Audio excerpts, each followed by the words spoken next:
Test ওয়ানডের পর মারকুটে টি-20 ফরম্যাটে শ্রীলঙ্কার বিপক্ষে টাইগারদের লড়াই। রাত পোহালেই লিটন দাসের নেতৃত্বে 20 ওভারি ফরম্যাটে মাঠে নামবে বাংলাদেশ দল। নাজমুল শান্ত, মেহেদী হাসান মিরাজরা পারেননি দলকে সিরিজ জেতাতে।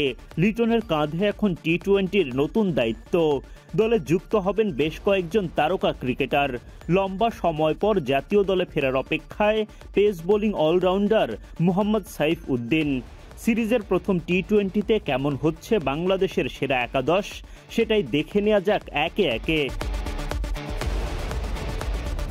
ওয়ানডের মতো এই ফরম্যাটেও ইনিংস শুরু করার দায়িত্ব থাকবে তানজিদ তামিম ও পারভেজ ইমনের কাঁধে। তাদের সাথে স্কোয়াডে আছেন আরেক বাঁহাতি ওপেনার নাঈম শেখ।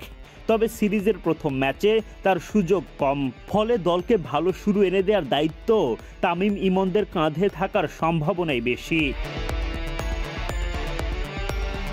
নাম্বার 3-এ থাকবেন অধিনায়ক লিটন দাস। নেতৃত্বের পাশাপাশি লিটন যদি ব্যাট হাতেও দলকে সেরাটা দিতে পারেন, তাহলে ম্যাচ জয়ের দিকে বাংলাদেশ এগিয়ে যাবে অনেকটাই। মিডল অর্ডারে আস্থার নাম তাওহিদ হৃদয়। খানিকটা খারাপ সময় কাটানোর পর গেল 2 ওয়ানডেতে 50-র দেখা পান, যদিও ইনিংস দুটো ছিল বেশ ধীর গতির। টি-20-তে অবশ্য তার কাছ থেকে ঝড়ো ব্যাটিংই প্রত্যাশা করবে দল। ফিনিশিং লাইন আপে থাকবেন জাকের আলী অনিক ও শামীম পাটোয়ারি। দলের রান তোলার গতি বাড়াবেন তারা। সাথে পাটোয়ারির বোলিং হবে দলের জন্য বাড়তি পাওয়া।